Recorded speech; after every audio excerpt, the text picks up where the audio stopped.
Di awal abad ke-13, pernah ada suatu bangsa yang pada puncak kejayaannya berhasil menguasai hampir sepertiga daratan dunia dalam kurun waktu 88 tahun, antara tahun 1206 sampai 1294. Mereka adalah bangsa Mongol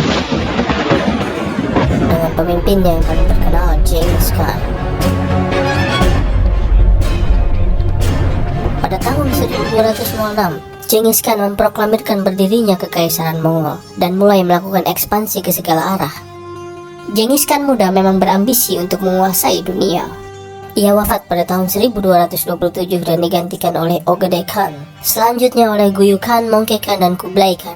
Puncaknya pada tahun 1294, Kekaisaran Mongol membentang dari Eropa Timur dan sebagian Eropa Tengah di sebelah barat hingga Laut Jepang di sebelah timur, lalu melintang dari sebagian Rusia di utara hingga Cina bagian selatan. Menurut catatan sejarah, pasukan Mongol pernah tak terkalahkan selama 43 tahun. Kehebatan ini diiringi dengan teror-teror menakutkan, berupa pembantaian massal dan penghancuran infrastruktur di setiap daerah-daerah yang berhasil mereka taklukkan. Berdasarkan estimasi, diperkirakan 5% penduduk dunia saat itu tewas selama invasi militer Mongol ke seluruh penjuru dunia. Kenyataan ini membuat lawan-lawan mereka gentar berhadapan dengan pasukan Mongol di medan perang.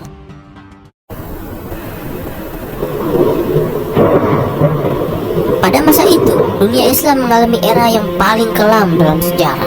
Peradaban emas yang dibangun dinasti Abbasiyah selama ratusan tahun musnah. Baghdad kala itu bukan hanya kebanggaan Islam, tapi juga peradaban tertinggi manusia di mana ilmu pengetahuan di segala bidang berkembang pesat. Pelajar dan ilmuwan dari seluruh penjuru dunia datang ke Baghdad untuk menimba ilmu. Pada tahun 1258, ketika invasi Mongol yang dipimpin Hulagu Khan mencapai Alamut, provinsi Qazvin, Iran, kekhalifahan Islam di Baghdad dipimpin oleh Khalifah Al-Mustasim. Hulagu Khan mengirim utusan agar khalifah mengakui kekuasaan Mongol dan tunduk pada pemerintahan Mongol dengan membayar upeti dan dukungan militer jika diminta. Sebagai imbalan, jaminan Mongol tak akan menyerang. Al-Mustasim menolak. Mongol pun mengepung Baghdad hingga akhirnya menyerah pada 10 Februari 1258 setelah 13 hari dikepung. Kejatuhan Baghdad diikuti dengan pembantaian massal dan penghancuran infrastruktur yang luar biasa. Tak kurang dari 90.000 orang dijagal hanya dalam sehari, tak terkecuali wanita dan anak-anak. Perpustakaan terbesar di dunia saat itu, Baitul Hikmah, habis dibakar. Ratusan ribu manuskrip, buku-buku, dan naskah-naskah terjemahan ilmu pengetahuan hasil kerja para cendekiawan ratusan tahun dibuang ke sungai Tigris hingga sungai itu menghitam akibat tinta-tinta dari banyaknya buku-buku yang dibuang. 3.000 bangsawan Baghdad meminta pengampunan, namun direspon dengan pembantaian tanpa satupun yang tersisa. Al-Mustasim sendiri tewas dibunuh dengan cara digulung ke dalam karpet dan diinjak-injak oleh kuda tentara Mongol. Total diperkirakan 200 hingga 800 ribu orang dibantai dan dijual sebagai budak selama pendudukan Mongol di Baghdad. Kejatuhan Baghdad sangatlah mengejutkan dunia Islam, namun invasi Mongol tak berhenti sampai di situ. Mongke Khan memerintahkan Hulagu Khan untuk meneruskan penaklukan terhadap sisa-sisa kekhalifahan Islam di utara Afrika. Setahun setelah kejatuhan Baghdad, Hulagu menginvasi Aleppo, Suriah dengan 60.000 bala tentara. Dibantu oleh Hethum I, Raja Silisia Armenia, dan Bohemond IV, Pangeran Antioch. Keduanya adalah penguasa Kristen yang sudah tunduk di bawah kerajaan Mongol. Aleppo hanya bertahan selama 6 hari.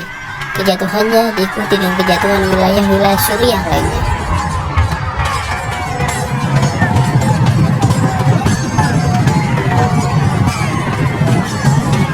Setelah Aleppo, mereka bergerak menuju Damaskus. Tujuan mereka berikutnya adalah Kesultanan Mamluk di Mesir yang merupakan benteng terakhir kekhalifahan Islam. Pada saat itu, Mesir yang berpusat di Kairo dipimpin oleh Sultan Saifuddin Al-Qutus. Sultan Al-Qutus sendiri sebenarnya bukanlah pewaris tahta kesultanan yang sah di Mamluk.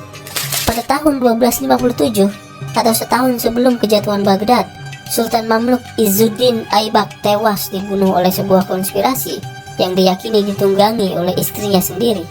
Ia mewarisi tahtanya kepada anak yang masih bocah berumur 11 tahun, yaitu Sultan Al-Mansur Ali. Qutus yang merupakan sahabat dekat mendiang Sultan Aibak ditunjuk sebagai wakil sultan atau wali bagi sultan bocah tersebut hingga ia dewasa dan memiliki kemampuan memimpin yang cukup. Namun situasi negara saat itu sangatlah genting karena ancaman invasi dari pasukan Mongol. Hulagu Khan dan tentara Mongol yang kejam tentu bukanlah tandingan seorang sultan yang masih bocah. Semua orang tahu Qutuz di balik semua kebijakan yang diambil Sultan Mansur. Tapi secara politik posisinya tetaplah lemah karena pada kenyataannya yang duduk sebagai sultan adalah bocah umur 11 tahun. Maka dengan alasan darurat negara, pada 12 November 1259, Qutuz menggeser Sultan Al-Mansur dan menunjuk dirinya sendiri sebagai pengganti. Tindakannya diamini oleh para pembesar atau emir Mesir demi alasan darurat negara. Qutuz berjanji kepada para emir tersebut bahwa mereka bisa menaikkan siapapun menjadi sultan kembali setelah dirinya berhasil mengalahkan Mongol. Pada tahun 1260, Hulagu Khan mengirim utusan membawa surat untuk disampaikan kepada Qutuz dari rajanya para raja di timur dan barat. Kepada Qutuz, Sultan Mamluk yang melarikan diri dari pedang kami. Anda harus merenungkan nasib negeri-negeri yang lain dan menyerah kepada kami. Anda telah mendengar kabar bagaimana kami menaklukkan kerajaan besar dan mensucikan bumi dari para pembangkang yang menodainya. Kami menaklukkan area yang sangat luas dan membantai penduduknya. Anda tidak bisa meloloskan diri dari teror tentara kami. Kemana Anda bisa lari? Jalan mana yang Anda akan ambil untuk melarikan diri? Kuda-kuda kami sangatlah cepat. Panah-panah kami sangatlah tajam. Pedang kami bagaikan kilat. Hati kami sekeras gunung. Tentara kami sebanyak pasir. Benteng-benteng tak akan menahan laju kami. Tak ada tentara yang bisa menghentikan kami. Doa Anda pada Tuhan tak akan memenangkan Anda melawan kami. Tangis tak membuat kami bergeming. Ratapan tak membuat kami tersentuh. Hanya mereka yang meminta perlindungan kepada kami yang akan selamat. Segeralah merespon sebelum api perang disulut. Anda akan mengalami penderitaan yang tak terbayangkan jika melawan. Kami akan hancurkan masjid-masjid Anda dan kami akan tunjukkan betapa lemahnya Tuhan Anda. Lalu kami akan bunuh semua wanita, anak-anak, dan orang tua. Saat ini Anda adalah satu-satunya musuh yang harus kami perangi. Sultan Al-Qutuz lalu bermusyawarah dengan para emirnya. Mereka setuju untuk menyerah kepada Mongol dengan damai. Meski sadar kekuatan Mongol dengan jumlah yang lebih besar hampir mustahil bisa dikalahkan, Qutuz menolak. Tindakan menyerah ia anggap sebagai tindakan pengecut. Kalau tak ada yang berani maju, saya sendiri yang akan memimpin pasukan menghadapi Mongol. Begitu ucap Qutuz kepada para emirnya. Akhirnya Qutuz merespon dengan mengeksekusi para utusan Mongol tersebut yang sebelumnya tertangkap tangan melakukan aksi spionase selama berada di Kairo. Kepala mereka dipajang di gerbang Bab Zuwaylah, Kairo. Segera setelah itu, Qutuz berangkat ke Al-Salihiyah untuk mengumpulkan kekuatan demi mempertahankan Mesir dari serangan Mongol. Namun, para emir di sana masih ragu dengan rencana Qutuz. Lalu Qutuz menyindir mereka dengan berkata, "Selama ini kalian digaji dari uang Baitul Mal, tapi kalian tak suka berjihad. Maka aku sendiri yang akan pergi. Siapa yang mau ikut silakan ikut. Yang tidak mau ikut silakan pulang. Tapi mereka yang tidak mau ikut akan mengemban dosa atas setiap kematian kaum muslimin." Sindiran itu menampar keras para emir Mesir. Akhirnya mereka pun menyambut seruan jihad Qutuz. Ia lalu menunjuk Baibar sebagai panglima perang. Baibar adalah komandan perang yang cerdas di bawah dinasti Abbasiyah. Ia ikut andil besar dalam kemenangan perang salib ke-7 yang berhasil menawan Raja Louis ke-9. Tiba-tiba sampai kabar kepada Qutuz bahwa Hulagu Khan pergi meninggalkan Damaskus bersama pasukan besarnya seiring dengan kematian Mongke Khan. Ahli sejarah mempercayai Hulagu Khan pulang ke ibu kota Karakorum untuk mengikuti Kurultai atau musyawarah pemilihan kaisar penerus Mongke Khan yang baru mangkat. Peristiwa ini dianggap kesempatan emas oleh Qutuz dan Baibar untuk menyerang Mongol yang kekuatannya berkurang signifikan. Hulagu Khan mempercayakan Damaskus kepada panglima perang kepercayaannya Kit Bukanoyan yang beragama Nestorian Kristen hingga ia kembali dari Karakorum. Hulagu meninggalkan satu tumen atau sekitar 10.000 pasukan kepada Kit Buka, ditambah 2.000 pasukan aliansi dari kerajaan Silisia, Armenia, dan kerajaan Georgia, sehingga total sekitar 12.000 pasukan. Sementara itu, Qutuz yang memiliki kekuatan sekitar 24.000 pasukan membaginya ke dalam dua kelompok. 10.000 pasukan bertahan di Kairo untuk mengantisipasi serangan dari pasukan salib, dan 14.000 sisanya ia bawa ekspedisi menghadapi pasukan Mongol. 26 Juli 1260, pasukan Qutuz berangkat ke Gaza. Ia ditemani istri tercintanya Julanar yang memilih ikut berjuang bersama suaminya ke medan perang. Panglima Baibar dan pasukannya berangkat terlebih dahulu untuk membuka jalan. Perang kecil terjadi di Gaza antara Baibars dan pasukan Mongol yang berjumlah 1.000 orang. Perang ini dengan singkat dimenangkan oleh Baibars dan pasukannya. Qutuz mengirim surat ke penguasa Kristen di Acre untuk mengajak mereka bergabung dengan pasukannya untuk menyerang Mongol. Pasukan salib di Acre dan pasukan Islam Mamluk bermusuhan sejak lama dan terlibat perang salib yang panjang. Namun pihak Kristen sadar betul Mongol adalah ancaman yang lebih besar. Namun khawatir akan balasan dari pasukan Mongol, penguasa Kristen di Acre mengambil jalan tengah. Mereka tidak mau ikut terlibat perang, namun mengizinkan pasukan Islam Mamluk melewati teritorialnya untuk istirahat dan mengisi perbekalan. Sebuah kesepakatan damai yang tak pernah terpikirkan sebelumnya. Seperti kata pepatah barat, nothing unites humans like a common enemy. Tak ada yang bisa mempersatukan manusia seerat menghadapi musuh yang sama. Sesampainya di dekat kota Acre, Qutuz dan pasukannya beristirahat. Mendengar berita bahwa pasukan Mamluk menuju Acre, Kitbuka menyusun rencana perang. Ia bersama bala tentaranya bergerak menuju ke selatan hingga mencapai Danau Tiberias, lalu menyusuri Sungai Jordan sepanjang kurang lebih 33 km sebelum berbelok ke barat menuju Acre. Rencana Kitbuka sangatlah jelas, yaitu memutari pasukan Mamluk dan menyergap mereka dari belakang. Mendengar kabar pasukan Mongol telah menyeberangi Sungai Jordan, Qutuz dan Baibars menyusun strategi perang. Pasukan Mamluk diuntungkan dengan pengetahuan tentang medan perang yang lebih unggul dibanding pasukan Mongol. Hal ini dimanfaatkan oleh Qutuz dengan menerapkan strategi jebakan. Qutuz bersama pasukannya bergerak menuju lembah Jezreel yang berada di antara Gunung Gilboa dan Bukit Kelili.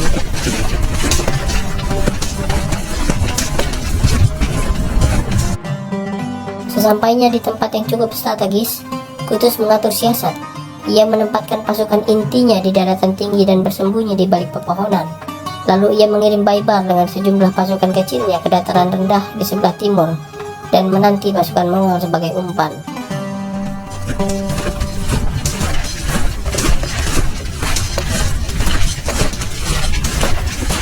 Pada 3 September 1260, pasukan Mongol mulai mendekat. Baibars dan pasukan kecilnya mulai memprovokasi. Anak-anak panah dilepaskan ke arah mereka. Pasukan Mongol dan aliansinya yang terprovokasi membalas dan mengejar pasukan Baibars. Posisi Kitbuka yang berada di lembah terhalang oleh tebing sehingga ia tidak bisa menerka berapa jumlah pasukan yang berada bersama Baibars. Pasukan Baibars melancarkan strategi serang mundur, sebuah strategi perang di mana pasukan berkuda mereka sesekali menyerang lalu mundur, memanah dari jauh lalu menyerang kembali, dan begitu seterusnya. Strategi ini berhasil menarik pasukan Mongol yang terus masuk ke dalam lembah Jezreel, di mana pasukan inti Mamluk bersama Qutuz telah menunggu di kanan dan kiri tebing di balik rimbunnya pepohonan. Sebagai panglima perang Mongol yang berpengalaman dan sudah malang melintang di berbagai medan perang, Kitbuka bukannya tidak tahu strategi yang dipakai Qutuz. Bagi Kitbuka, strategi serang mundur sebagai umpan adalah strategi usang dalam kemiliteran.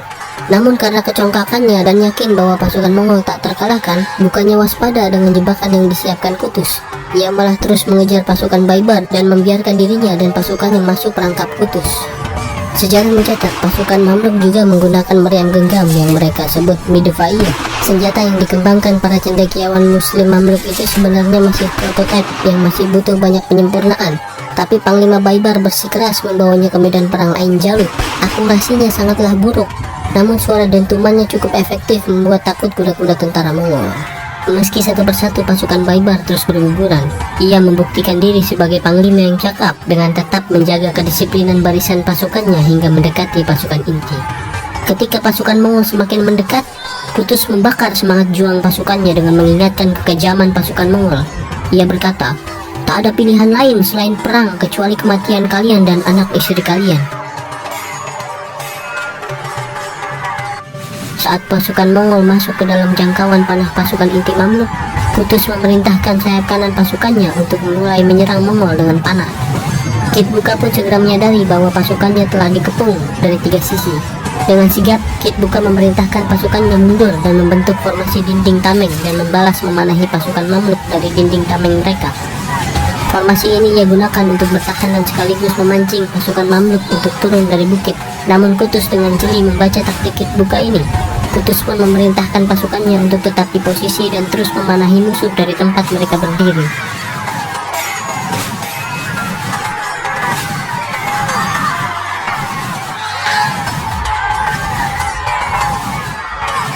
Sadar akan jangkauan panah pasukan Mamluk yang lebih jauh dan mematikan, dan usaha memancing mereka turun dari bukit tak membuahkan hasil, Kit Buka merubah strateginya. Ia membagi pasukannya menjadi 3 dan menyerang pasukan Mamluk dari kiri, depan, dan kanan secara bersamaan. Kit Buka menaruh lebih banyak pasukan untuk menyerang sayap kiri Mamluk dikarenakan bukitnya yang lebih landai, sehingga lebih mudah dilewati untuk kemudian bergerak memutar dan mengepung pasukan Mamluk dari belakang.